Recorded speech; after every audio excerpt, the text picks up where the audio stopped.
بسم الله الرحمن الرحيم إذا السماء انشقت وأذنت لربها وحقت وإذا الأرض مدت وألقت ما فيها وتخلت وأذنت لربها وحقت মহান আল্লাহর সমস্ত প্রশংসা দরুদ ও সালাম নাযিল হোক প্রিয় নবী মুহাম্মদ সাল্লাল্লাহু আলাইহি সাল্লামের উপর। আল্লাহুম্মা সাল্লি আলাইহি আল্লাহুম্মা বারিক আলাইহি।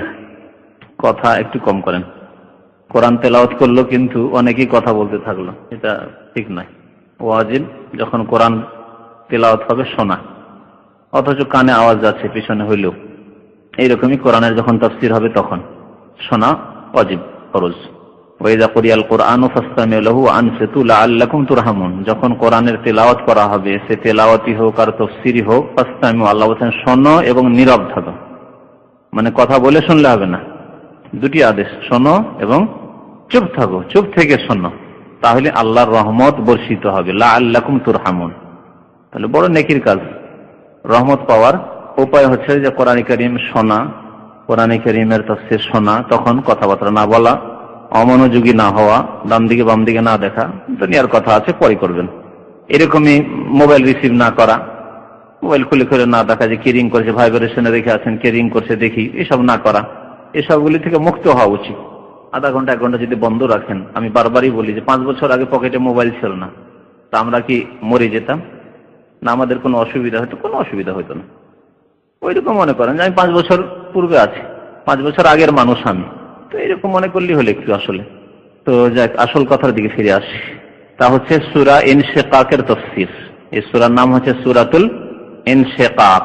এই ইনশিকাক নামকরণ কেন হলো, মানে এই সূরার নাম সূরা ইনশিকাক কেন? এই সূরার প্রথম আয়াতে আল্লাহ পাক বলছেন ইযা সামাউন শাক্কাত। এই ইনশাক্কাতের মাসদার, উৎস শব্দ হচ্ছে ইনশিকাক। ইনশিকাক, ইনশাক্কা ইয়ানশাক্কু ইনশিকাকান, এই যে মাসদার, এই ইনশাক্কাত শব্দ থেকে এর সূরার নাম হয়েছে ইনশিকাক। ইনশিকাক মানে ফেটে যাওয়া, সহজ ভাষা, বিদীর্ণ হওয়া, ফাটল ধরা, হচ্ছে ইনশিকাকের অর্থ। এই সূরা হচ্ছে মক্কি সূরা। সূরা হচ্ছে মক্কি সূরা। এর আগে অনেকবারই হয়তো বলেছি, আবার স্মরণ করিয়ে দেওয়ার জন্য বলছি। মক্কি সূরা চিনবেন কি করে? কেমন করে চিনবেন যে এটা মক্কি সূরা অথবা মাদানী সূরা? চেনার কোনো উপায় আছে? এক তো সংজ্ঞা, সেটা হচ্ছে পড়ে জানা, যে তাফসীর পড়লেন আর দেখলেন যে তাফসীর সূরাতুল ইনশিকাক ওয়া হিয়া মাক্কিয়াতু, এটি হচ্ছে সূরা ইনশিকাকের তাফসীর, আর এই সূরাটি হচ্ছে মক্কি সূরা। এটা পড়ে শুনে ইলম হাসিল করে জানলেন। কিন্তু না, আপনার সামনে তাফসীর না, এটা সূরা সামনে দেখছেন, বাহ্যিক চেনার কোনো উপায় আছে কি নেই? প্রশ্ন আলাদা, বুঝতে পেরেছেন? কি কি লক্ষণ আছে কিয়ামতের? আপনি ঠিক আছে খানিকটা, হ্যাঁ, আকারে ছোট। কি আকারে ছোট? সূরা আকারে ছোট, আয়াতগুলি ছোট, একে অপরকে মোটামুটি করে হেল্প করে করে এগিয়ে যাচ্ছে। দুইটি লক্ষণ আছে, একটা বাহ্যিক লক্ষণ, একটা হচ্ছে আভ্যন্তরীণ লক্ষণ, মানে অর্থগত লক্ষণ, একটা হচ্ছে শব্দগত লক্ষণ বা ভাষাগত লক্ষণ। ভাষাগত লক্ষণ হচ্ছে যে মক্কি সূরাগুলির আয়াতগুলি ছোট ছোট, লম্বা আয়াত নয়, 1 লাইনের বেশি যাবেই না, বরং 1 লাইনের 2-3টি আয়াত। দেখেন এখানে ইযা সামাউন শাক্কাত ওয়া আযানাত লিরাব্বিহা ওয়া হুক্কাত ওয়া ইযাল আরদু মুদ্দাত, 3টি আয়াত 1 লাইনে আছে। আমার কাছে যে তাফসীর কোরআন আছে তাতে 1 লাইনে 3টি আয়াত আছে, ঠিক না? পক্ষান্তরে মদিনার সূরা, হ্যাঁ, একটি আয়াত চলে গেছে, 2 লাইন, 4 লাইন, 5 লাইন, 10 লাইনে চলে গেছে। ইন কুনতুম ফি রাইবিন মা নাযালনা আলা আবদিনা ফাতু বিসূরাতিন মিসলিহি ওয়া দু শুহাদাকুম মিন দুনিল্লাহি ইন কুনতুম সাদিকিন। তো এটা হচ্ছে বাহ্যিক, দেখলে এটা সূরা দেখলে ছোট ছোট আয়াত, তার মানে সম্ভাবনা বেশি, যদিও আপনি অকাট্য ইলম বলতে পারবেন না, ব্যতিক্রম হইতে পারে, কিন্তু ধরে নিতে হবে অধিকাংশ ক্ষেত্রে যে ছোট ছোট আয়াত দেখছি, তার মানে এই সূরাটি হচ্ছে মক্কি সূরা। এটা হচ্ছে শব্দগত লক্ষণ, ভাষাগত লক্ষণ। অর্থগত লক্ষণ হচ্ছে যে মক্কি সূরাগুলিতে আকীদার কথা, বিশ্বাসগত, যেগুলি বিশ্বাসের বিষয়, ঈমানিয়াত, সেগুলি নিয়ে আলোচনা হয়েছে। শুধু আখিরাত আর কিয়ামত নয়, আল্লাহর তাওহীদ, তাওহীদের দাওয়াত প্রথম, রিসালাতের প্রতি ঈমান, কিতাবের প্রতি ঈমান, আখিরাতের প্রতি ঈমান, জান্নাত জাহান্নামের প্রতি ঈমান, এই রকমের আযাবের কথা, আল্লাহর শিরক সম্পর্কে আলোচনা, তাওহীদ, শিরক, আকীদা, আখিরাত, হিসাব, জাযা, সাজা, এগুলো নিয়ে যেগুলিতে আলোচনা হয়েছে। তো অর্থের দিক দিয়ে এগুলি পাবেন। আপনি দেখেন এই সূরা তাফসীর যখন পড়বেন দেখবেন যে এতে আলোচনা হয়েছে হিসাবের কথা, আলোচনা হয়েছে কিয়ামত হওয়ার কথা, কিয়ামত হলে কিভাবে পৃথিবী ধ্বংস হবে, আসমান ধ্বংস হবে, আসমান বিদীর্ণ হবে ইত্যাদি ইত্যাদি, জমিনের কি অবস্থা হবে, সূর্যের কি অবস্থা হবে ইত্যাদি। এই দুটি লক্ষণ। আর তৃতীয় বিষয় হচ্ছে আপনি পড়ে শুনে জানেন যে সূরা বাকারা কি, সূরা ফাতিহা কি, সূরা ইনশিকাক কি, সূরা নাস, ফালাক মক্কি না মাদানী, পড়েছেন তাফসীর পড়ে। কিন্তু পড়ার আগে আপনার খুলেছেন মাত্র, এখন পড়ার সুযোগ সুবিধা হয়নি, বা অনেকের পড়ার সুযোগ সুবিধা ওইভাবে নেই, বা তার সামনে ওইরকম তাফসীর নেই হয়তো তার কাছে। তাহলে অনুমান করতে পারে মোটামুটি যে এই সূরাগুলি মক্কি হতে পারে অথবা মাদানী হতে পারে। যখন মক্কির লক্ষণ বললাম তাহলে মাদানী লক্ষণ এর বিপরীত, তার মানে আয়াতের দিক দিয়ে কি হবে, বড় আয়াত হবে সাধারণত, সাধারণত বলবেন, কখনো কখনো ছোট আয়াত হয়তো মদিনা নাযিল হয়েছে, কিন্তু সাধারণত বেশিরভাগ। আর শব্দের দিক দিয়ে, অর্থের দিক দিয়ে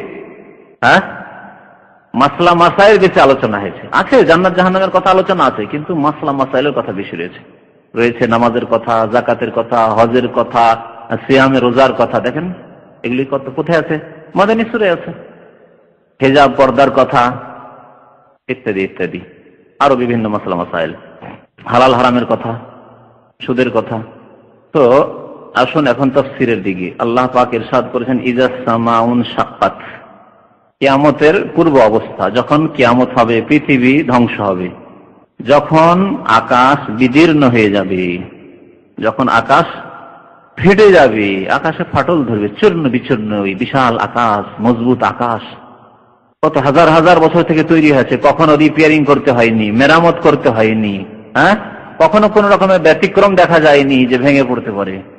আর সেই আকাশ, এত মজবুত আকাশ কি হয়ে যাবে, বিদীর্ণ হয়ে যাবে, ভাঙচুর হয়ে যাবে। ওয়া আযানাত লিরাব্বিহা ওয়া হুক্কাত, সেই সময় সেই আকাশ তার রবের আদেশ পালন করবে, কথা শুনবে, আনুগত্য করবে। তিনটির কোন একটি অর্থ করতে পারেন। আযেনা মানে কান লাগানো, কান লাগিয়ে শোনা। ওজন, ওই জন্য ওজন বলে কাকে, কানকে। তো ওজন যে শব্দ আছে কান, ওর মানে ওই ওজন থেকে এখানে ফেল ক্রিয়া আল্লাহ পাক উল্লেখ করেছেন ওয়া আযানাত লিরাব্বিহা। আযানাত মানে ওই আকাশ, এর কর্তা হচ্ছে, ফাইল হচ্ছে হিয়া, সে কে, আকাশ। অর্থাৎ আযানাতিস সামাউ লিরাব্বিহা, আকাশ তার রবের কথা শুনবে, কান লাগিয়ে কথা শুনবে যে আল্লাহ কি বলছেন আমাকে, এবং শুনে কি করবে, মানবে, আনুগত্য করবে। এজন্য কেউ আনুগত্যের কথা শুনবে, আনুগত্যের অর্থ করেছে। শাব্দিক অর্থ হচ্ছে কান লাগিয়ে শোনা আছে। ওয়া আযানাত লিরাব্বিহা, আকাশ তার রবের আল্লাহ পাকের কথা শুনবে, আনুগত্য করবে, মানবে। কি আল্লাহ আদেশ করেছেন, যে আকাশ ফাটো, চূর্ণ বিচ্ছিন্ন হয়ে যাও, আল্লাহর আদেশ। আযানাত লিরাব্বিহা, শুনে নেবে, চূর্ণ বিচ্ছিন্ন হয়ে যাও, আল্লাহর আদেশ। কোন হয়ে যাও, ধ্বংস হয়ে যাও, ধ্বংস হয়ে যাও। ওয়া হুক্কাত, আল্লাহ বলছেন, এবং এটি তার জন্য উচিত, হক।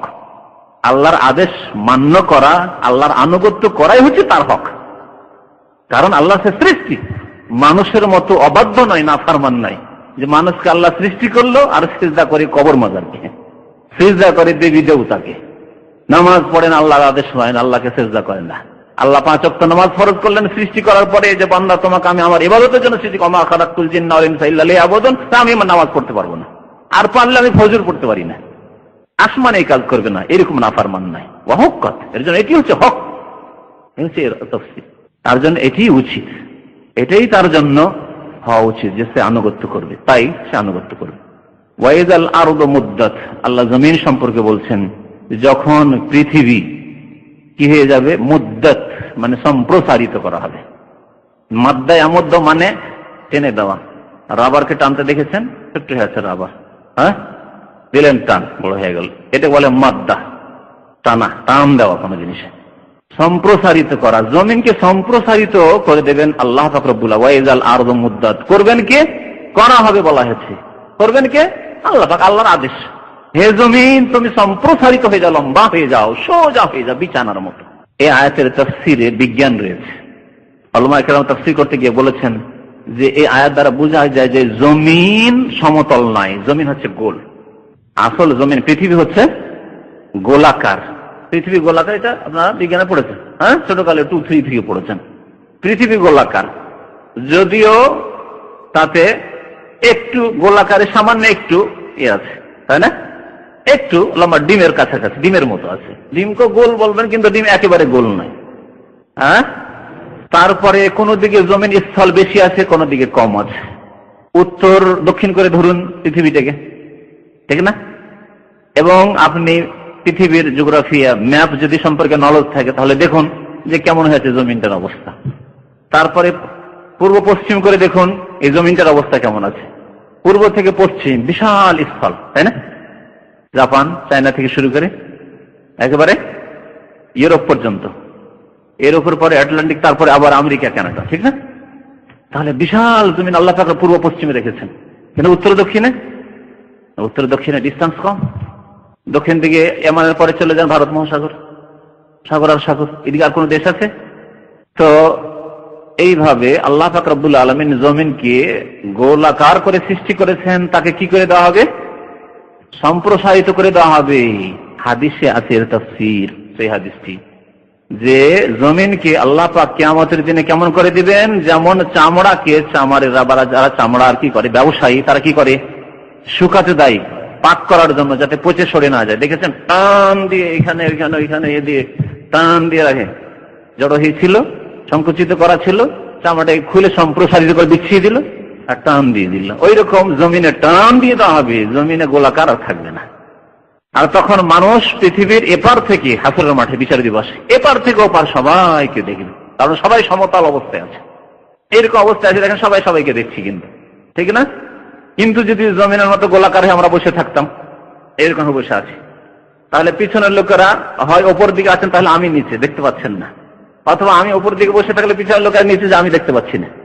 তো বর্তমান পৃথিবী যে আল্লাহ পাক সৃষ্টি করে রেখেছেন, সেটি এরকম হয়ে আছে যে কেউ ওপর দিকে আছে, কেউ নিচের দিকে আছে, কেউ ওই দিকে আছে, কেউ ওই দিকে আছে, কেউ ওই দিকে আছে, কেউ ওই দিকে আছে। কিন্তু কিয়ামতের দিনে প্রত্যেকে এক অপরকে দেখতে পাবে, কেউ কারো চোখের আড়ালে হবে না। সেখানে নাফরমান, গুনাহগার, পাপিষ্ট, জেনাকারী, বদকার সে লাঞ্ছিত হবে সমস্ত মানুষের সামনে, সবাই দেখতে পাবে তামাশা। যে হিসাব হচ্ছে ওই জেনাকারী, ওই বেনামাজের হিসাব হচ্ছে, নামাজ পড়েনি, ওই যে খুনকারী খুন করেছে, ওই যে মদ খেয়েছে, ওই যে বেমানে আত্মসাৎ করে এসছে, ওই যে দুটো বিয়ে করেছিল, বিয়ে করার পরে ইনসাফ নাই, বিচার করেনি, এই জন্য এইদিকে গোস্ত নেই, হাড় দেখা যাচ্ছে আর কাছে আছে, সবার সামনে লাঞ্ছিত হবে, পাপীদেরকে দেখতে পাবে। ওই রকমই যারা সম্মানিত হবে, জান্নাতি যারা, নামাজি যারা, আল্লাহ ভীরু যারা, মুত্তাকি পরেজগার, তাদের সম্মান দেখবে। আর হায় আফসোস করে, হায় আমি যদি নামাজি হইতাম, হায় আমি যদি পাপ না করতাম, আমি যদি নেক আমল করতাম, তাহলে এর মতো সম্মান পেতাম। আমি যদি শিরক না করতাম, আমি যদি বিরাট না করতাম, আমি যদি কবর মাজার নিয়ে ব্যবসা না করতাম, তো আমি এদের মতো জান্নাতি হইতাম। আর ওই বিদাতি যারা ইসলামের বিরোধিতা করেছে, তাওহীদের বিরোধিতা করেছে, কবর মাজারপন্থী যারা আহলে সুন্নাত ওয়াল জামাতের বিরোধিতা করেছে, তারা লাঞ্ছিত অবস্থা হবে। সেই দিন দেখা যাবে যে কত লাঞ্ছিত অবস্থা এই বিদাতিরা। আল্লাহ পাক জমিনকে সম্প্রসারিত করে দিবেন যখন পৃথিবী ধ্বংস হবে। তারপর আল্লাহ নতুন জমিন সৃষ্টি করবেন, যেখানে আল্লাহ পাক হাসর করবেন। কোরআনে কারীমে আল্লাহ পাক সূরা জুমারে বলেছেন, ইয়াউমা তুবাদদালুল আরদু গায়রাল আরদি, যেই দিন এই বর্তমান পৃথিবীকে আরেক পৃথিবীতে, আরেক জমিনে রূপান্তরিত করে দেওয়া হবে, বদলিয়ে দেওয়া হবে। ইয়াউমা তুবাদদালুল আরদু গায়রাল আরদি ওয়াস সামাওয়াত, এবং আকাশকেও রূপান্তরিত করে দেওয়া হবে, বদলিয়ে দেওয়া হবে। ওয়া বারাজু লিল্লাহিল ওয়াহিদিল কাহ্হার, এবং সারা পৃথিবীর সমস্ত সৃষ্টিকুল আল্লাহর সামনে হাজির, উপস্থিত হবে, জবাবদিহি, মানুষের হিসাব, জিনের হিসাব, জবাবদিহি শুরু হবে। ওয়াইযাল আরদু মুদ্দাত ওয়া আলকাত মা ফিহা ওয়া তাখাল্লাত, এবং জমিন তার পেটে যা কিছু আছে, ভূগর্ভে যা কিছু, মা ফিহা যা তাতে আছে, মা মানে যা, ফিহা মানে তাতে, যা তাতে রয়েছে তা নিক্ষেপ করে দেবে, জমিন উগলিয়ে ফেলে দেবে। জমিন কি করবে? উগলিয়ে দেবে, বের করে দেবে। ওয়া তাখাল্লাত, এবং শূন্য হয়ে যাবে, খালি হয়ে যাবে। তাখাল্লা, খালি শব্দটি আরবি শব্দ, ওইখান থেকে তাখাল্লা। তাখাল্লা মানে মুক্ত হয়ে যাওয়া, শূন্য হয়ে যাওয়া, খালি হয়ে যাওয়া। কি অর্থ? কি বের করবে জমিন তাহলে তার পেট থেকে? হ্যাঁ, যে যত লোক মারা গিয়েছে, কত লোক আদম আলাইহিস সালামের জামানা থেকে আজ পর্যন্ত মারা গেছে, সব কিন্তু মাটির পেটে আছে। মাটির পেটে আছে, সরে যায়নি, সরে যায়নি, সরে গেছে। আম্বিয়া এবং রাসূলগণের লাশ, তারা সবার লাশ সরে গেছে। তো আছে যে বলছে, সরেও আছে। নবী সাল্লাল্লাহু আলাইহি ওয়াসাল্লাম হাদিস সহিহ বুখারীতে হাদিস রয়েছে যে মানুষের সবকিছুই ধ্বংস হয়ে যাবে, সরে যাবে, মাটিতে খেয়ে নেবে, তাকুলুহুল আরজু, কিন্তু একটি হাড্ডি রয়েছে, ছোট্ট হাড্ডি, সরিষার দানার সমান, ইল্লা আজাবুজ জানাবে, পাছার নিচে একটা ছোট্ট হাড় রয়েছে সরিষার দানার সমান, সেটাকে মাটিতে খেতে পারবে না। সেখান থেকে আবার আল্লাহ পাক বলবেন যে এই জমা হা, এই হাড়ে লাগ, সব যতগুলি গোস্ত মাটি তুমি খেয়েছো মাটি জমা করো, আলকাত নিক্ষেপ করো। যে যে হাড়গুলি এসে লাগবে, ওই ছোট্ট হাড়ে সরিষার দানার হাড়ে হাড়গুলি লাগলো, যেন হাড়ের কঙ্কাল সাজলো, তখন গোস্তগুলি লাগা শুরু হইল। আর তখন ওয়ালকাত মাফিহা, মাটির তলায় যত মানুষ মরেছিল সব উঠে দাঁড়াবে। ইয়াউমা ইয়াকুমুন নাসু লিরাব্বিল আলামিন, যেদিন রব্বুল আলামিনের সামনে মানুষ দণ্ডায়মান হবে। ইযা বুসিরা মাফিল কুবুর, আল্লাহ বলছেন আয়াতে তাফসীরে সূরা আদিয়াতে, ইযা বুসিরা মাফিল কুবুর, কবরে যা কিছু আছে, যা কি করা হবে, হ্যাঁ উত্থিত হবে, উঠিয়ে দেওয়া হবে। বুসিরা উগলি ফেলে দিবে জমিনে, পেট থেকে বের করে ফেলে দিবে, উপরে পড়ে আছে, উঠে দৌড় দেবে তখন। ও আলকাত মাফিহা, এটি হচ্ছে প্রসিদ্ধ তাফসীর। এটা হচ্ছে কিয়ামতের দিবস, যখন সিংহায় ফুৎকার হলো আর এখন বিচার দিবস কায়েম হবে, তখন মানুষ কবর থেকে উঠে দৌড় দেবে আর মাটি কবর থেকে উঠিয়ে ফেলে দিবে, উপরে দৌড় দিবে, যখন আল্লাহ পাক রব্বুল আলামিন প্রাণ দেবেন মানুষের দেহে। কেউ কেউ যদি এর তাফসীর করেছে, মানুষ এটাও তাফসীর করেছে যে জমিনের পেটে যত খনিজ সম্পদ আছে কিয়ামতের পূর্ব সময় তা জমিন বের করে দিবে, সায়েন্স টেকনোলজি উন্নতি করবে, আর যত পেটে গ্যাস আছে, পেট্রোল আছে, সোনা আছে, খনিজ সম্পদ আছে, সব বের করে দিবে। ও আলকাত মাফিহা, কিন্তু এটা কিয়ামতের দিনে নয়, বা কিয়ামতের একেবারে পূর্ব মুহূর্তে নয়, কাছাকাছি সময়ে, যখন ধন সম্পদের এখন প্রাচুর্য দেখা যাচ্ছে, তাই না? খনিজ সম্পদের প্রাচুর্য, খোঁজ ছিল না যে বাংলাদেশে গ্যাস আছে, বলছে প্রচুর গ্যাস আছে, বলছে, শুনছেন, বেরিয়ে যাবে এগুলো। কেউ কেউ এই তাফসীরও করেছেন, কিন্তু প্রসিদ্ধ যে তাফসীরগুলি, তাফসীর ইবনে কাসির বর্ণনা যে তাফসীরগুলো হয়েছে, তাতে শুধু আগের তাফসীরটি করা হয়েছে। বিরোধ নেই, কিছু হতে পারে, সেটাও আবার হতে পারে। ওয়াতাখাল্লাত, এবং শূন্য হয়ে যাবে, পেটে যা কিছু ধন সম্পদ আছে, খনিজ সম্পদ তা বের করে দিয়ে শূন্য হয়ে যাবে, যত মানুষ মারা গেছে সব উঠে যাবে, জমিন শূন্য হয়ে যাবে, সেসব থেকে বের করে দিবে সব। ওয়া আযানাত লিরাব্বিহা, এই ক্ষেত্রেও আল্লাহ যখন জমিনকে সম্প্রসারিত হইতে বলবেন, এই জমিন তুমি সমতল হয়ে যাও, আল্লাহর আনুগত্য করবে, এবং তোমার পেটে যা কিছু আছে, যত মানুষ আছে, সৎ আছে অসৎ আছে, কাফের তো লুকাতে চাইবে, হ্যাঁ বেনামাজি তো লুকাতে চাইবে, আমি গেলেই তো জাহান্নামে যাব, জমিন আমাকে রাখবে। ওয়া আযানাত লিরাব্বিহা, রবের আনুগত্য করবে, জমিন আর পৃথিবীও রবের কি করবে, আল্লাহর আনুগত্য করবে। হক কাজ, এটি তার জন্য সমীচীন, উচিত আনুগত্য করা, এটি তার জন্য অবধারিত ফরজ, এটি তার হক। ইয়া আইয়ুহাল ইনসান, হে মানব সকল, আল্লাহ পাক সম্বোধন করেছেন মানুষকে যে হে মানুষ, মুসলিম কাফের, সৎ অসৎ, ভালো মন্দ, সমস্ত মানুষকে আল্লাহ সম্বোধন করেছে আইয়ুহাল ইনসান, হে মানুষ, ইন্নাকা কাদিহুন, তুমি কঠোর পরিশ্রমকারী, ইন্নাকা কাদিহুন ইলা রাব্বিকা কাদহান, নিঃসন্দেহে তুমি কঠোর পরিশ্রমকারী। সত্যি মানুষ কঠোর পরিশ্রমকারী, কত রকমের যে পরিশ্রম করছে, প্রত্যেকে নিজ নিজ ক্ষেত্রে পরিশ্রম করছে, কেউ বসে নেই। পরিশ্রম দুই রকমের, পার্থিব পরিশ্রম, দুনিয়ার কাজে পরিশ্রম, আর দিনের কাজে পরিশ্রম, ধর্মীয় কাজে পরিশ্রম। দুনিয়ার কাজে পরিশ্রম, মানুষ নিজ নিজ রোজগারে লেগে আছে, ব্যবসার ক্ষেত্রে যতটা মেহনত করা আছে মেহনত করছে, চাষি নিজের চাষবাসে মেহনত করছে, যেই ব্যক্তি চাকরিজীবী তার চাকরিকে আরো উন্নত করার জন্য, তার রেকর্ডকে ভালো করার জন্য সে পরিশ্রম করছে। ইন্নাকা কাদিহুন ইলা রাব্বিকা কাদহান, কঠোর পরিশ্রমকারী, তো পরিশ্রম করতে আছে। এইরকমই নেক আমল, অসৎ আমল, ভালো কাজ, খারাপ কাজ, এই ক্ষেত্রে পরিশ্রম করছে। সৎ লোকেরা সৎ কাজে পরিশ্রম লেগে আছে, নামাজের পরিশ্রম লেগে আছে, তৌহিদবাদী তৌহিদের প্রচার প্রসারে মেহনত করছে। শিরিক, কবর, মাজার পূজারী, তারা নিজের পীরপন্থীরা তাদের বাতিলের প্রচারে মেহনতে লেগে আছে। যারা পাপিষ্ঠ গুনাহগার, যারা জেনা ব্যভিচারে মদ তৈরি করে লেগে আছে, বহু ফিল্মের সিডি তৈরি করে লেগে আছে, তাতেও মেহনত করছে। তারা অসৎ কাজে লেগে আছে, হারাম যারা খাচ্ছে হারাম খাওয়াই লেগে আছে, কোথায় কার বেমানি করতে পারবে, আত্মসাৎ করবে, কারো বাড়ি চুরি করতে পারবে, কারো বাড়ি ডাকাতি করতে পারবে, কারো ছিনতাই করতে পারবে, লেগে আছে। এই সবগুলি কথাই শামিল। তাহলে কঠোর পরিশ্রম পার্থিব কাজের ক্ষেত্রেও, কঠোর পরিশ্রম ধর্মীয় ক্ষেত্রে যারা কঠোর পরিশ্রম করছে তারা দুই রকম, সৎ পরিশ্রম আর অসৎ পরিশ্রম। কেউ ভালো পরিশ্রম করছে এবং আল্লাহ সন্তুষ্টি অর্জন করছে, কেউ আবার পাপের কাজ করে তার ভবিষ্যৎকে অন্ধকার করছে। ইন্নাকা কাদিহুন ইলা রাব্বিকা কাদহান, নিঃসন্দেহে তুমি কঠোর পরিশ্রমকারী ইলা রাব্বিকার তর্জমা কিন্তু করলাম না, অন্যরকম একটু তর্জমা করি, তাহলে আল্লাহর দিকে তোমার প্রত্যাবর্তন হবে। হে মানুষ, তুমি কঠোর পরিশ্রম করে আল্লাহর দিকে প্রত্যাবর্তিত হবে। মেহনত করো, সবাই মেহনত করছো, কিন্তু সবাইকে আল্লাহর কাছে প্রত্যাবর্তিত হইতে হবে। কঠোর পরিশ্রম করে আল্লাহর দিকেই যাচ্ছে। দেখেন সবাই কিন্তু আল্লাহর দিকে যাচ্ছে, সবাই কবরের দিকে যাচ্ছে, সবাই আমরা মওতের দিকে যাচ্ছি। দুনিয়ার জন্য যারা মেহনত করছি, যে রকমই মেহনত করছি, ভালো করছি মন্দ করছি, কেউ অলসতা করছি, কেউ ভালো করছি, কবরের দিকে যাচ্ছি, সবাই মওতের দিকে যাচ্ছি, আল্লাহর দিকে যাচ্ছি। ইলা রাব্বিকা। যারা দিনদারি পরেশগারির মেহনত করছে, নামাজ রোজা হজ যাকাতের মেহনত করছে, নেক আমলের মেহনত করছে, তারা আল্লাহর দিকে যাচ্ছে। যারা পাপের কাজে ডুবে আছে, এতে তাদের পরিশ্রম লাগিয়ে দিচ্ছে, রাজনৈতিক দলগুলির পেছনে তাদের চরম পরিশ্রম লাগিয়ে রেখেছে, তারাও কিন্তু মওতের দিকে যাচ্ছে, কবরের দিকে যাচ্ছে। তাহলে আবার এভাবে তর্জমা করেন, ইয়া আইয়ুহাল ইনসান, হে মানব সকল, নিঃসন্দেহে তুমি কঠোর পরিশ্রম করে যাচ্ছ আল্লাহর দিকে। ফামুলাকি, সুতরাং তুমি তার সাথে সাক্ষাৎ করবে। মোলাকির দুটি তাফসীর করা হয়েছে, একটি হচ্ছে তার সাথে, মানে কার সাথে? আল্লাহর সাথে তুমি সাক্ষাৎ করবে। ফামুলাকি, সুতরাং তুমি শীঘ্রই আল্লাহর সাথে সাক্ষাৎ করবে।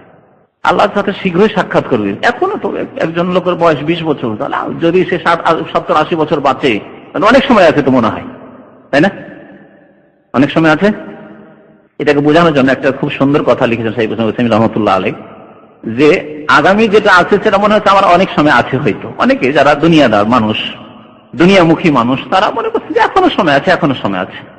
তাকে আরেকটা হিসাব করতে বলেন, যে আগামীটা না বলে আপনি অতীতটা বলেন, যে আপনার বয়স মোটামুটি যে 40 হয়ে গেল, কেমন মনে হচ্ছে? 40টা বছর যে চলে গেল, মনে হচ্ছে পানির মতো চলে গেছে। এই তো আমি প্রাইমারি ছাত্র ছিলাম, এই তো আমি বাচ্চাদের সাথে আমার বাচ্চা সাথী সঙ্গীদের সাথে খেলাধুলা করতাম, আর এখন সেসব ছেলেদের বাবা হয়ে গেছে, ওই রকম বড় বড় ছেলে আমার হয়ে গেছে। এই তো সেই দিন আমি মাধ্যমিক পাশ করলাম, এই তো সেই দিন আমি ছাত্র ছিলাম, মনে হচ্ছে। মনে হয় না কি এরকম? মনে হচ্ছে। সৌদি আরবে আসা 10 বছর হয়ে গেছে, কারো 20 বছর হয়ে গেছে, এই তো এলাম সৌদি আরব, মনে হচ্ছে। তাহলে অতীত যেটা চলে গেছে খুব শর্ট মনে হচ্ছে, খুব শর্ট মনে হচ্ছে। তো ওই রকমই মনে রাখবে যে যদিও তোমার 20, 40, 50, 60, 80 বছরই বয়স এখনো বাকি থাক, কিন্তু খুব দ্রুত তুমি আল্লাহর সাথে মোলাকাত হবে, আল্লাহর সাথে সাক্ষাৎ খুব তাড়াতাড়ি তোমার হবে। তারপরে মানুষ, পৃথিবীতে সময় লম্বা লাগে। এই পৃথিবীতে জাগ্রত অবস্থায় মানুষকে সময় লম্বা লাগে, কিন্তু ঘুমন্ত অবস্থায় সময় লম্বা লাগে না। এ সম্পর্কে কোনদিন, এর রহস্য কোনদিন চিন্তা করেছেন? সারা রাত 8টার সময় শুয়েছেন, ফজর হয়ে গেছে, অনেক সময় ফজর ছুটে গেছে, সূর্য উঠে গেছে, মনে হচ্ছে এই তো ঘুমাইলাম 1 ঘন্টা আগে। ঘড়ি দেখছেন হয়েছে রাত 12টা বেজেছে কিনা, চিন্তা করছেন হয়তো রাত 11টা হয়েছে, এরকম অনেক সময় মনে হয় না?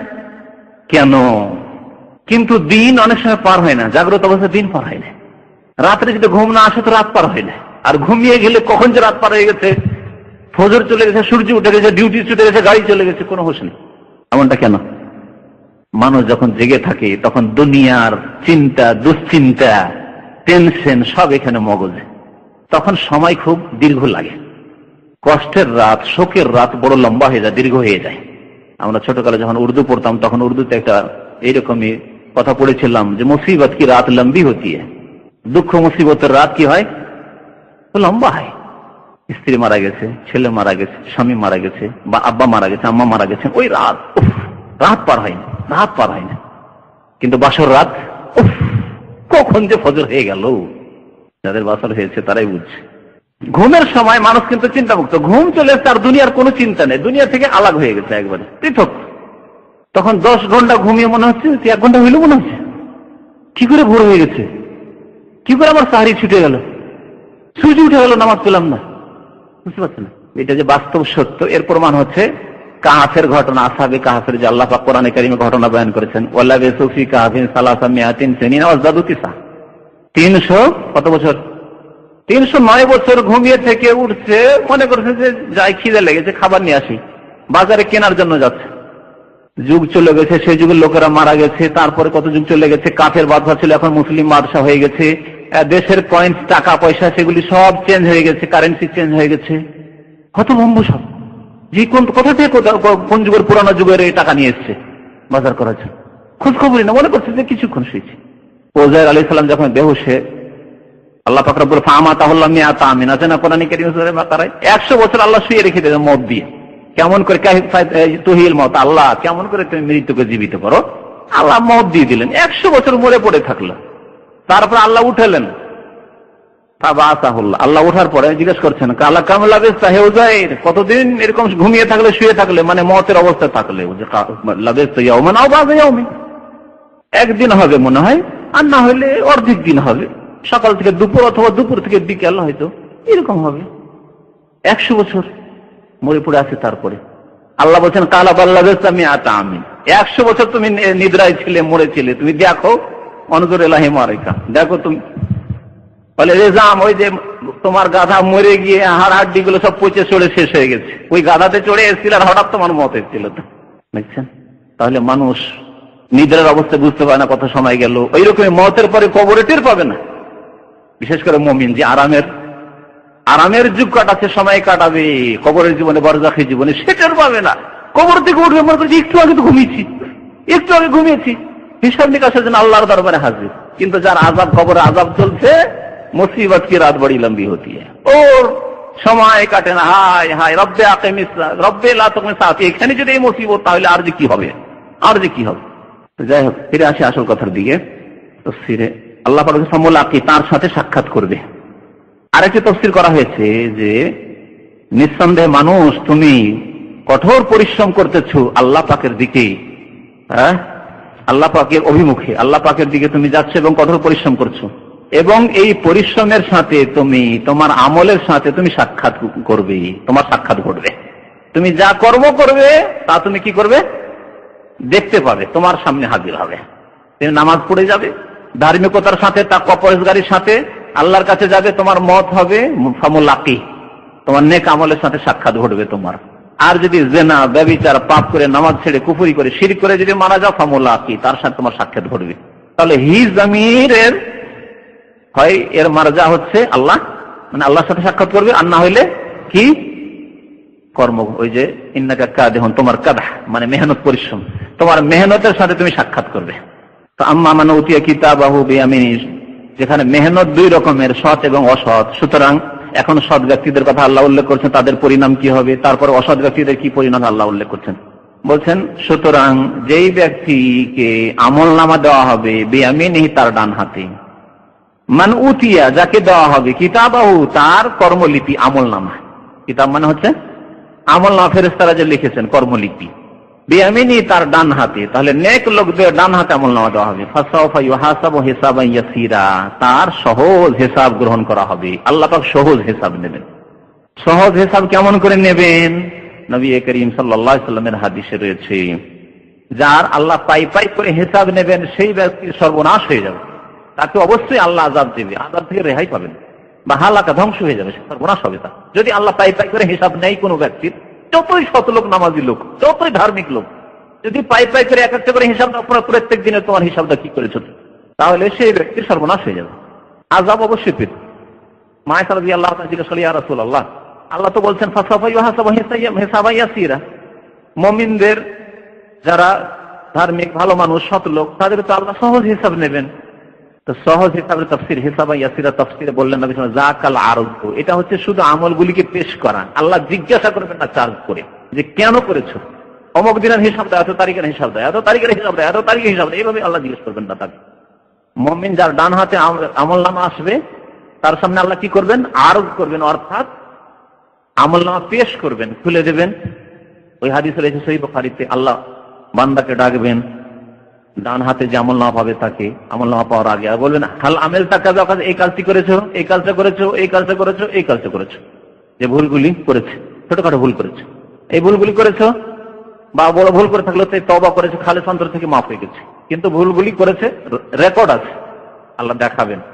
স্বীকার করতে বাধ্য, উপায় তো নেই, রেকর্ড হয়ে আছে। কম্পিউটারের যুগে আজকাল স্বীকার করা ছাড়া কোনো উপায় নেই, আপনার রিপোর্ট সব চলে আসছে, কি করছেন না করছেন, কি কিনলেন, কি বিক্রি করলেন, কি সেল করলেন, সব স্বীকার করবে। ভয়ে ভীত হয়ে যাবে যে আমি মনে হয় আযাবে ফেঁসে যাব। আল্লাহ বলবেন, তুমি চিন্তা করিও না, আমি দুনিয়াতে এগুলোকে, তুমি ভুলগুলি করেছিলে, আমি লুকিয়ে রেখেছিলাম, তোমাকে লাঞ্ছিত, অপদস্থ করিনি, মানুষকে জানাই। সাতারতুহা লাকা ফিদ দুনিয়া, সাতারতুহা আলাইকা ফিদ দুনিয়া, দুনিয়াতে এগুলোকে আমি লুকিয়ে গোপনে রেখেছিলাম। ওয়া আনা আগফিরুহা লাকা আল-ইয়াওম, আজকে তোমাকে মাফ করে দিলাম। যাও। ডান হাতে যারা আমল না হয় তাদের। তো হিসাবাই আসিরা সহজ হিসাব মানে হচ্ছে পেশ করে শুধু অঙ্গীকার নেওয়া, তুমি এগুলো করেছো, এ ভুল করেছো, এ ভুল করেছো। ওয়ায়ানকালিবু ইলা আহলিহি মাসরুরা, এই ব্যক্তি আপনজনের কাছে ফিরে আসবে প্রফুল্লিত হয়ে, খুশি হয়ে, আনন্দিত হয়ে। মাসরুর, সুরুর মানে হচ্ছে খুশি, খুব বড় খুশি হয়ে। দুনিয়াতে খুশির ভোগ বিলাস করেনি বেশি, আল্লাহর ইবাদত বন্দেগী প্রাধান্য দিয়েছে, পাপ থেকে গুনাহ থেকে বেঁচে থেকেছে।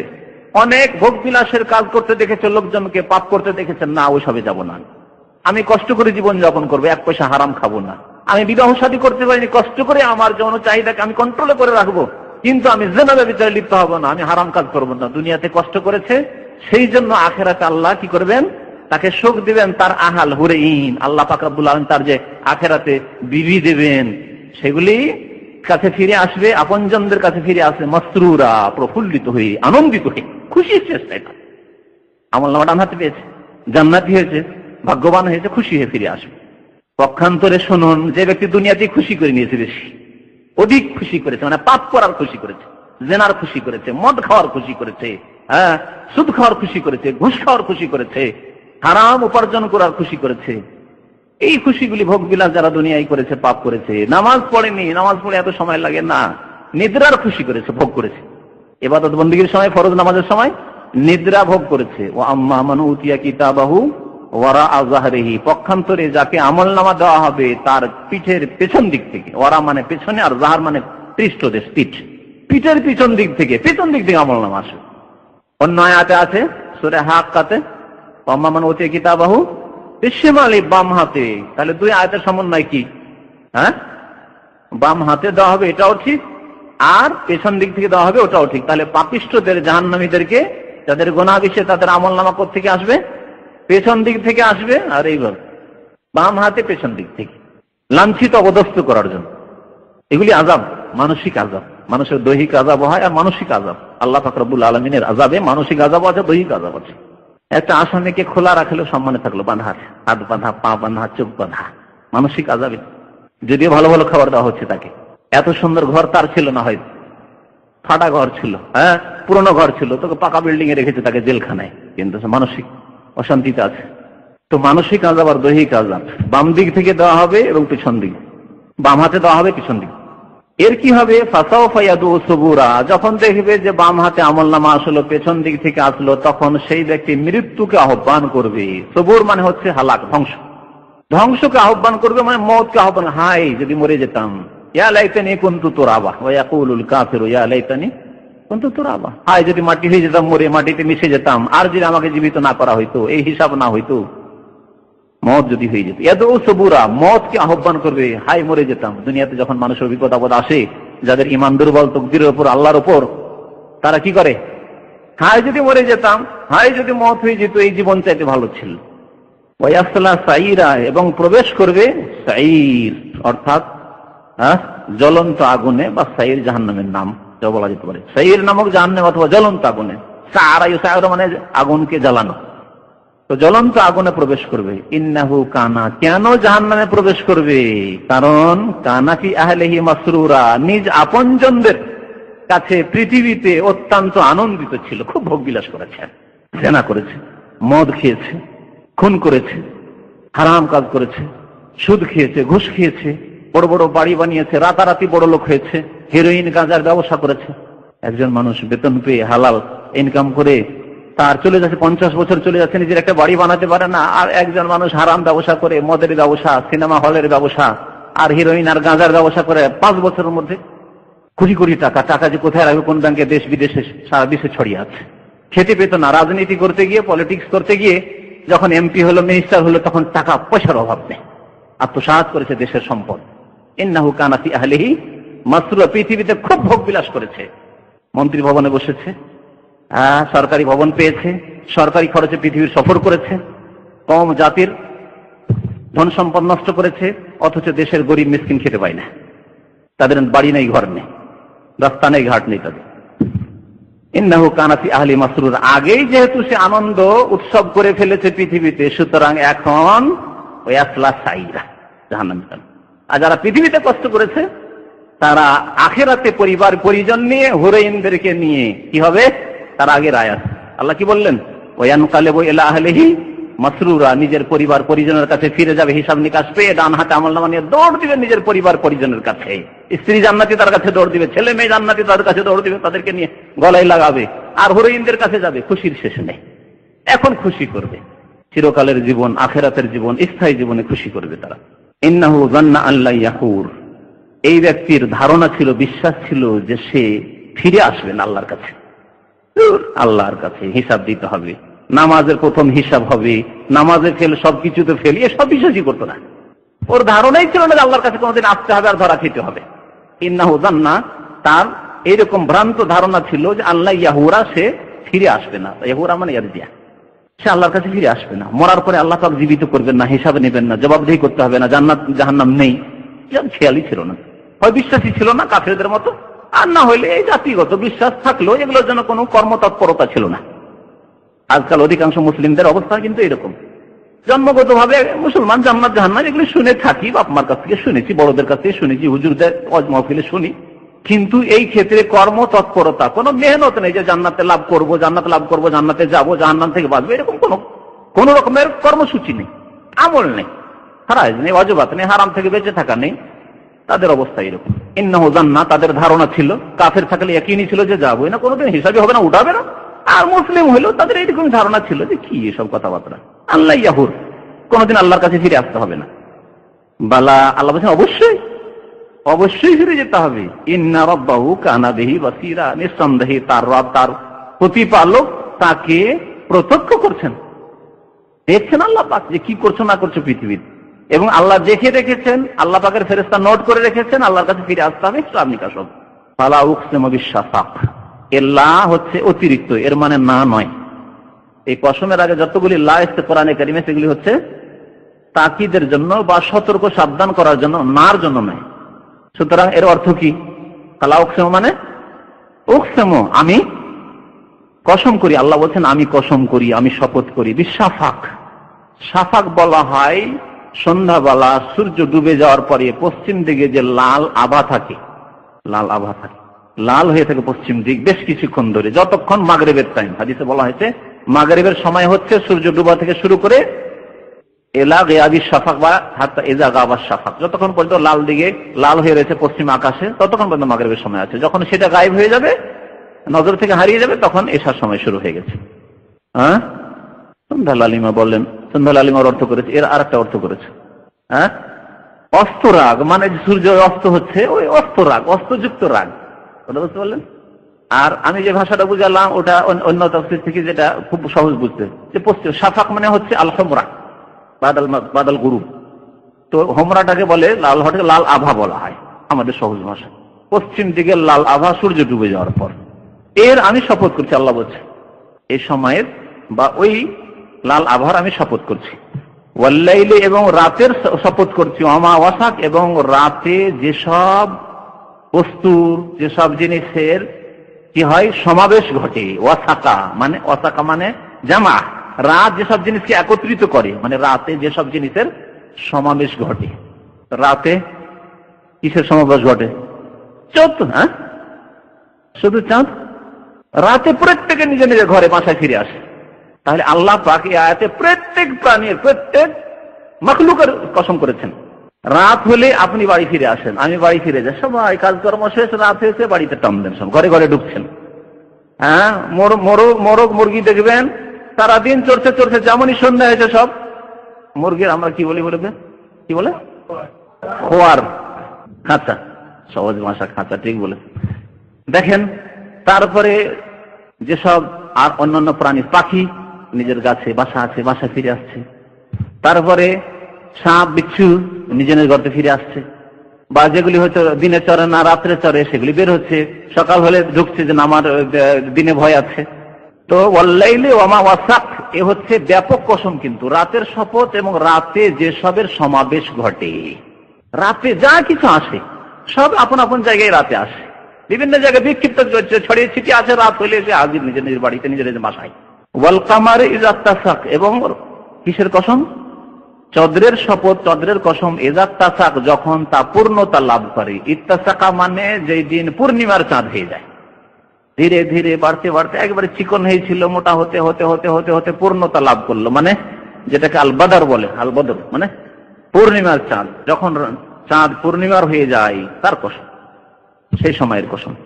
আল্লাহ পাক এই কসমগুলি করে কি বললেন? লা তারকাবুন্না তাবাকান আন তাবাক, এই বিষয়টির উপর আল্লাহ কসম করেছেন। এই কথাটি বর্ণনা করার জন্য অকাট্য করে অবশ্যই অবশ্যই হে মানুষ, তোমরা এক অবস্থা থেকে আর এক অবস্থা অতিক্রম করবে। কত ব্যাপক কথা, কত গুরুত্বপূর্ণ কথা। হে মানুষ, তোমরা এক অবস্থা থেকে আর এক অবস্থায় কি করবে? অতিক্রম করবে, এক অবস্থায় থাকবে না। এটার ব্যাখ্যা করি তো দীর্ঘ সময় লেগে যায়, আমাকে সময় খেয়াল রেখে ব্যাখ্যা করতে হবে, বেশি সময়ও নেই। এটি স্থানের ক্ষেত্রে, কালের ক্ষেত্রে আর অবস্থার ক্ষেত্রেও। এই তিনটি ক্ষেত্রে মনে রাখবেন, তাহলে বুঝতে সুবিধা হবে। আর তিনটি ক্ষেত্রের উদাহরণ মনে রাখবেন। স্থানের ক্ষেত্রে প্রথম দেখেন, আমরা এক স্থানে নেই। জন্ম হয়েছে মামার বাড়িতে বা নানার বাড়িতে, হ্যাঁ, তারপরে বাল্য জীবনে লালিত পালিত হয়েছেন বাবার বাড়িতে, দাদার বাড়িতে, তারপরে হাই স্কুল পড়েছেন, তখন কোনো জায়গায় লজিং খেয়েছেন কেউ হয়তো, হ্যাঁ, বা অন্য কোথাও থেকেছেন, বা হোস্টেলে থেকেছেন। কলেজে পড়েছেন, কলেজে হোস্টেলে থেকেছেন। পড়াশোনা শেষে বিদেশে কেউ পড়েছেন, বিদেশে থেকেছেন। কর্মক্ষেত্রে এসে কোথায় দেখেন, জন্ম কোথায়, কোন পল্লী গ্রামে, আর কাজ করছেন কোথায় এসে দাম্মনে দেশে, কোন দেশে জন্ম, কোন গ্রামে জন্ম, আর কোথায় এসে কাজ করছেন, ঠিক না? জামার ক্ষেত্রে আবার কাজ কিছুদিন এখানে করলেন, আল্লাহ রিজিক রাখলেন, আবার চলে গেলেন রিজিক লেগে, আরেক দেশে চলে গেলেন, আবার জেদ্দে আসলেন, আর কোন দেশে কুয়েতে আসলেন।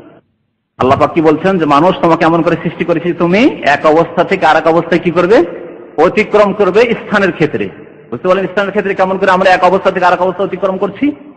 তার আগে, জন্মের আগে মায়ের পেটে ছিলাম, মায়ের পেটের আগে আব্বার পৃষ্ঠ দেশে ছিলাম। আল্লাহু আকবার। ইখরুজু মিন বাইনি সুলবি ওয়াত তারাইব, বীর্য ছিলেন। আল্লাহু আকবার। তাহলে এক অবস্থা থেকে অন্য অবস্থায় অতিক্রম করা, এর একটি উদাহরণ দিলাম স্থানের ক্ষেত্রে। কালের ক্ষেত্রে, সময়ের ক্ষেত্রে, এক সময় একরকম, আরেক সময় আরেক রকম। সময়ের ক্ষেত্রে বাল্য জীবনের সময় একটা, তারপরে যৌবনের সময় একটা। রূপ চেহারার দিক দিয়ে তো আছেই, কিন্তু সময়ের দিক দিয়ে শুধু দেখেন, সময়ের দিক দিয়ে। তারপরে বিবাহ শাদীর জীবন, বিবাহ শাদী, স্বামী স্ত্রী জীবন, ছেলে মেয়ে হয়নি, তখন স্ত্রীর সাথে কত প্রেম ভালোবাসা, প্রেম বিনিময়, কত যে আদর। কিন্তু ছেলে মেয়ে হওয়ার পরে আর্থিক অভাবের জন্য তখন স্বামী স্ত্রীতে ঝগড়া দ্বন্দ্ব, কারো কলহ বিবাদ, কারো আর কিছু, কারো আবার বিচ্ছিন্নতাও হইতে পারে, এরকম সম্পর্কই নেই। কারো ছেলে মেয়ে হয়েছে, কারো হয়নি, কারো শুধু ছেলে হয়েছে, কারো মেয়ে, ইত্যাদি ইত্যাদি। তাহলে এগুলি হচ্ছে কি বলছিলাম, জমানা করতে করতে তারপরে আপনার জমানা শেষ হয়ে গেল। কোথায় গিয়ে, কোথায় আপনি জন্ম নিয়েছিলেন, আর ওই বিভিন্ন জায়গায় যুগগুলি কাটলো, তারপরে জমানা আপনার শেষ হয়ে গেল। কারো কম, কারো বেশি। জমানার দিক দিয়ে এক জমানা থেকে আরেক জমানা ভিন্ন, এক কাল থেকে আরেক কাল ভিন্ন। অবস্থা, তৃতীয় বললাম কি অবস্থা, হালের দিক দিয়ে অবস্থা, অবস্থা আমাদের সুখ দুঃখের অবস্থা রয়েছে, বাহ্যিক দৈহিক দিক দিয়ে অবস্থা। আর একটা অবস্থার কথা তাফসীর কাররা উল্লেখ করে, সেটা হচ্ছে হৃদয়ের অবস্থা। হৃদয়ের অবস্থা এটা অত্যন্ত গুরুত্বপূর্ণ। এই জন্য কলবের জন্য নবী করিম খুব বেশি বেশি দোয়া করতেন, আল্লাহুম্মা মুকাল্লিবাল কুলুব সাব্বিত কলবি আলা দীনিক কাসীরাম মা ইয়াকুল। খুব বেশি বেশি দোয়া করতেন, আল্লাহ আমার দিলকে, আমার হৃদয়কে, অন্তরকে দিনের ওপর তুমি অটল রাখো। একজন লোক হয়তো আগে খারাপ ছিল, যৌবনকালে খারাপ ছিল, তারপরে ভালো হয়ে গেছে, ভালো হয়ে যেয়ে থাকে শেষ যুগে তো আরো ভালো, আলহামদুলিল্লাহ। আজকে সবসময় ভালো থাকে তো আরো ভালো। কিন্তু যদি এমনটা হওয়া হয় যে প্রথম দিকে বাবা মায়ের চাপ ছিল, তখন মাশাআল্লাহ নামাজি ছিল, ধার্মিক ছিল, কোনো পাপও করেনি, কিন্তু বাবা মার চোখের আড়ালে চলে এসছে, 5000 কিলোমিটার দূরে বিদেশে চলে এসছে। বাবা মা গ্রামের বাড়িতে থাকে, শহরে চলে এসছে, এখন দেখতে পায় না, আত্মীয় স্বজন বংশ কেউ তো দেখতে পায় না, পাপ করা শুরু হয়েছে। হৃদয়ের অবস্থা অন্যরকম ছিল, তাকওয়া, এখন পাপ ভর্তি হয়ে গেছে অন্তরে। অন্তরে চুরি, ডাকাতি, বেঈমানি, আত্মসাৎ, জিনা, ব্যভিচার, যত রকমের পাপের কামনা বাসনা সব ঢুকে আছে। অন্তরের অবস্থার পরিবর্তন, এটা হচ্ছে অন্তরের অবস্থার পরিবর্তন। তারপরে এটা অনেক সময় একদিনে বিভিন্ন রকম হচ্ছে, একই দিনের মধ্যে অন্তরের অবস্থা বিভিন্ন রকম। কখনো অনেকে এরকম বলে থাকেন যে কখনো তো ইবাদতে খুব মন লাগছে, আবার কখনো মন লাগে, শয়তান বিভ্রান্ত করছে। কখনো ইবাদত বন্দী করলে খুব ভালো লাগে, কখনো ভালোই লাগে না। কখনো দিনের কথা শুনতে ভালো লাগে, কখনো ভালো লাগে না। যেমন দাড়ি রেখে দিল, কিছু লোকেরা এরকম আছে, দাড়ি রেখে দিল, মাশাআল্লাহ কত সুন্দর হয়ে গেল। তারপরে দেশে গেল, দেশ থেকে ওখান থেকে সাফ করে এলো, আর না হলে এসে সাফ করে দিল। দেখেন অন্তরে কি পরিবর্তন। অন্তরের পরিবর্তনের কারণে চেহারা পরিবর্তন হয়ে গেছে, কথাবার্তা পরিবর্তন হয়ে গেছে, আখলাক আচরণ পরিবর্তন হয়ে গেছে, ইবাদত বন্দী পরিবর্তন হয়ে গেছে। এই বলছে হৃদয়ের পরিবর্তন। তারপর দৈহিক কাঠামোটি পরিবর্তন। কত কমজোর ছিলেন মায়ের পেট থেকে বেরিয়ে। বলছেন তাফসীরকার রহমতুল্লাহ আলাই যে মানুষ যখন মায়ের পেট থেকে জন্ম নেয় তখন যদি তাকে মনে করা হয় যে এক মুঠে তাকে ধরে নেবো, তো ধরা যায়। একটা বাচ্চা শিশু যখন মায়ের পেট থেকে ভূমিষ্ঠ হয়ে পড়েছে তাকে হাতে করে এক হাতে এক মুঠে ধরা যায়। এটা শুধু আপনার ছেলে আমার ছেলেকে না, আমাকেও, আপনাকেও, আপনার উপর আমার উপর এমন একটা সময় এসেছিল যে আপনাকে হাতে করে আপনার মা নাচাতে পারতো, বাবা নাচাতে পারতো, তাই না? খেলনা, ফুটবলের মতো। আর সেই লোকটির অবস্থার পরিবর্তন, দৈহিক অবস্থার পরিবর্তন এমন যে এখন ওজন আপনার 80 কিলো, যৌবন একবারে, বয়স 18 বছর, 20 বছর, 22 বছর, কত শক্তি, কত শক্তি শরীরে। ধীরে ধীরে ধীরে ধীরে 40, 45, 50, 60 যখন হইল দুর্বল, কমজোর। আল্লাহ খালাকাকুম মিন যাফিন, আল্লাহ বলছেন তোমাকে দুর্বল করে সৃষ্টি করেছি। সুম্মা জাআলা মিন বাদি যাফিন কুওয়াতান, তারপরে দুর্বলতার পরে আল্লাহ পাক রব্বুল আলামিন কি করেছেন? কুওয়াত দিয়েছেন, শরীরে শক্তি দিয়েছেন, সবল করেছেন, যৌবন। যে কোনো কাজ কঠোর পরিশ্রম করেছেন, যে কোনো সিদ্ধান্ত নিয়েছেন, রাত দিন মেহনত করেছেন, কোনো ক্লান্তি আসেনি। তারপরে কি হয়েছে? সুম্মা জাআলা মিন বাদি কুওয়াতিন যাফান ওয়া শাইবা, তারপরে এরপরে চলে এসেছে দুর্বলতা এবং বার্ধক্য, বুড়ো হয়ে গেছেন, অচল অবস্থা। তাহলে কালের ক্ষেত্রে, স্থানের ক্ষেত্রে, আর কি বললাম, অবস্থার ক্ষেত্রে, তিনটি ক্ষেত্রে আল্লাহ কথা বলেছেন যে মানুষ তোমরা অবশ্যই অতিক্রম করবে এক অবস্থা থেকে আর এক অবস্থার দিকে।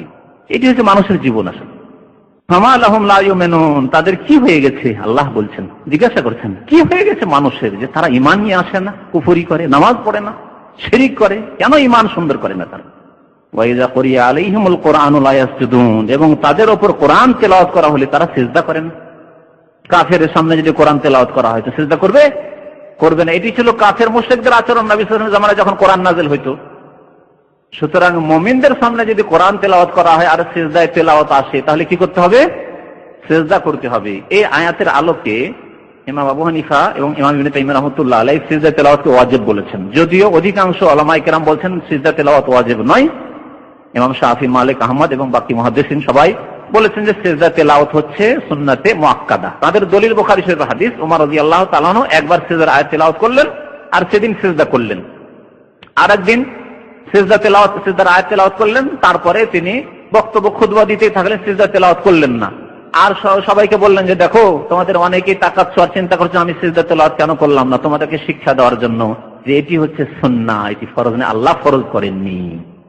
তাহলে সিজদা তেলাওয়াত এর দ্বারা বোঝা গেল যে সুন্নাতে মুআক্কাদা, ওয়াজিব নয়। তাকিদ আছে, করুন আপনি, কিন্তু কেউ যদি ছেড়ে দেয় তাহলে সে গুনাহগার হবে না। ওইরকম ফরজ ওয়াজিব ছাড়লে যেমন গুনাহগার হয়ে যায় বড়, সেরকম গুনাহগার হবে না।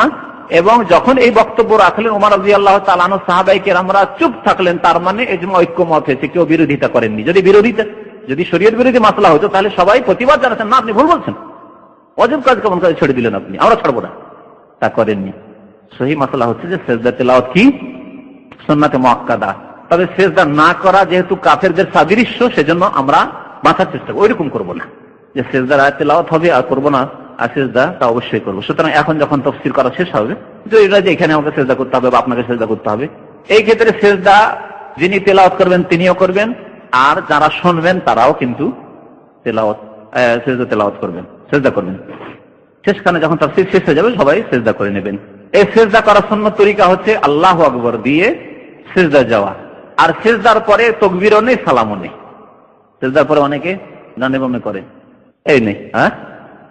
নামাজের মধ্যে যদি হয় তাহলে তাকবীর দিয়ে যেতে হবে। নামাজের মধ্যে যেমন সিজদা তেলাওয়াত করলেন তাহলে তাকবীর দিয়ে যাবেন, আর উঠবেন তখন তাকবীর দিয়ে উঠবেন। কারণ নবী সাল্লাল্লাহু আলাইহি ওয়াসাল্লাম বলেছেন নামাজের মধ্যে প্রত্যেকটি নড়াচড়াতে আল্লাহর নবী কি করতেন সাল্লাল্লাহু আলাইহি ওয়াসাল্লাম?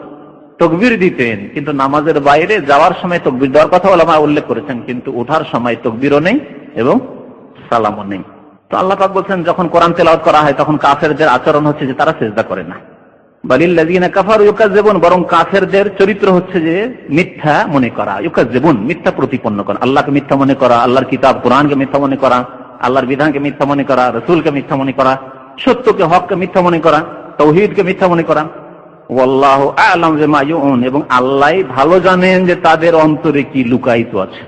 ইউউন মানে ভিতরে কি ঢুকানো আছে, তাদের অন্তরে কি আছে, ভালো আছে, ঈমান আছে না কুফরি আছে, তাওহীদ আল্লাহর একত্ব আছে না শিরক আছে, সুন্নতের আগ্রহী না বিদাতি কাজে আগ্রহী, নেক কাজে আগ্রহী, সততা আছে অন্তরে, না হিংসা, বিদ্বেষ, শত্রুতা, পাপের কামনা বাসনা, জেনা, ব্যভিচার, সুযোগ পেলে মদ খাওয়া, হারাম খাওয়া, ফিল্ম দেখা, এইসব মনে ঢুকানো আছে? আছে কিন্তু মনে সবার। কারো মনে ভালো কথা আছে, কারো মনে খারাপ কথা আছে? নেই? প্রত্যেকের কিন্তু। যে ব্যক্তি সৎ, তার অন্তরে সৎ কাজের জজবা আছে, অনুপ্রেরণা আছে, আমি সুযোগ পেলে ভালো কাজ করব। আর যে খারাপ কাজ করে ওর কিন্তু ধান্দা লাগা আছে, অন্তরে কিন্তু ঢুকে আছে যে কোথাও সুযোগ পেলে জেনা, হ্যাঁ, কোথাও সুযোগ পেলে মদ, সুযোগ পেলে গাঁজা, যারা গাঁজা খাই, সুযোগ পেলে পাপ, সুযোগ পেলে থাইল্যান্ডি খেললাম, সুযোগ পেলে ফিল্ম দেখলাম, সব কিন্তু অন্তরে আছে। প্রথম অন্তরে আছে, তারপরে কলব মানুষকে হ্যান্ডেল করছে, গাইড করছে। প্রশ্ন পড়ে তো আল্লাহ পাক তাই বলছেন যে আল্লাহ ভালো করে জানেন। এই কথা মনে করবে না যে অন্তরে আমি খারাপ কথা লুকিয়ে রেখেছি, আল্লাহ জানছেন না। আল্লাহ জানছেন তোমার মনে কি আছে, রাত্রে গিয়ে কি করবে তুমি, রাত্রে এখন গিয়ে শুইবে, তোমার নিয়তে ফজরে জাগা আছে কিনা, আল্লাহু আ'লামু বিমা ইউন, এটাও আল্লাহ জানছেন। যে অ্যালার্মটা লাগাও নাই লাগাও, নিয়তটা আছে কিনা ওটাও জানেন। লাগালেন না যাতে মানুষ না বুঝতে পারে, লাগালে তো জানতেই পারলো, লাগালেন না। তারপরে তো অনেকে হয়তো অ্যালার্ম না লাগিয়ে বলতে পারে না আমি নামাজে উঠে যাবো, কিন্তু অন্তরে যদি নামাজে উঠার কথা না থাকে আল্লাহ জানছেন। সাথী বন্ধু জানতে পারলো না, কিন্তু আল্লাহ জানছেন আপনার সম্পর্কে। আল্লাহ জানছেন যে তার ভিতরে কি রয়েছে। ফাবাশশিরহুম বিআযাবিন আলীম, সুতরাং তাদেরকে, কাফেরদেরকে, জালেমদেরকে, গুনাহগারদেরকে সুসংবাদ শুনিয়ে দাও কঠোর শাস্তির। বিআযাবিন আলীমিন, আলিম আলাম থেকে, আলাম মানে ব্যথা, ব্যথাদায়ক, যন্ত্রণাদায়ক শাস্তির সংবাদ শুনিয়ে দাও। সুসংবাদ, মজা দেখার কথা যেমন বলি সেই রকমই বলা হয়েছে। ইল্লাল্লাযীনা আমানু, তবে যারা ঈমান নিয়ে এসেছে, মুমিন হয়েছে। ওয়া আমিলুস সালিহাত, শুধু মুমিন হয় যথেষ্ট না, যে আমরা তো জাতি তো মুসলমান, যথেষ্ট না। কখন আল্লাহ শুধু ঈমানের কথা বলেননি, কি বলেছেন তার সাথে? ওয়া আমিলুস সালিহাত, এবং সৎকর্মশীল হয়েছে, ভালো কাজ গুলি করেছে। শুধু ভালো কাজ একটি না, সালিহাত হচ্ছে সালিহাতুনের জামা, বহু বচন। তাহলে সালিহাতের মধ্যে 5 ওয়াক্ত নামাজ পড়েছে, রমজান মাসে রোজা রেখেছে, পয়সার যাকাত দিয়েছে, জীবনে হজ করেছে, মাতা পিতার সেবা করেছে, মানুষের টাকা পয়সা খেয়ে মরেনি, হারাম কাজ করেনি, পাপ করেনি, সুদ খায়নি, ঘুষ খায়নি, জুয়া খেলেনি। আমিলুস সালিহাত, সৎকর্মশীল, সৎ কাজ করেছে। লাহুম আজরুন গায়রু মামনুন, তাদের জন্য পুরস্কার রয়েছে অশেষ। গায়রু মামনুন মানে যা শেষ হওয়ার নয়, গায়র মানে না, নয়, আর মামনুন মানে যা শেষ হয়ে যায়। তাহলে গায়র মামনুন মানে যা শেষ হওয়ার নয়, অর্থাৎ অশেষ। তাদের জন্য অশেষ পুরস্কার রয়েছে, অফুরন্ত পুরস্কার রয়েছে আল্লাহ পাক রব্বুল আলামিনের দরবারে, যা মানুষ বলে বা কল্পনা করে শেষ করতে পারবে না। যে আল্লাহ কি নিয়ামত মানুষের জন্য আখিরাতে রেখেছেন, জান্নাতে রেখেছেন, পুরস্কার রেখেছেন। আল্লাহ পাক রব্বুল আলামিন আমাদেরকে যেন নেক আমলের তৌফিক দান করেন, ঈমান এবং আমলকে সুন্দর করার তৌফিক দান করেন, আমাদের অন্তরকে নেক কাজের দিকে ধাবিত করার তৌফিক দান করেন, অন্তর থেকে আমাদের পাপগুলিকে, গুনাহ, কামনা, বাসনাকে যেন দূর করে দেন, শয়তানি ওয়াসওয়াসা যেন কুমন্ত্রণা দূর করে দেন। আল্লাহ আমাদেরকে যেন দুনিয়াতে ও আখিরাতে পুরস্কার দান করেন, মহা পুরস্কার দান করেন। আমিন। ওয়া সাল্লাল্লাহু আলা নবিয়িনা মুহাম্মদ ওয়া আলা আলিহি ওয়া সাহবিহি আজমাইন। এখন আপনারা সবাই নিজের নিজের সিজদা করে নেন।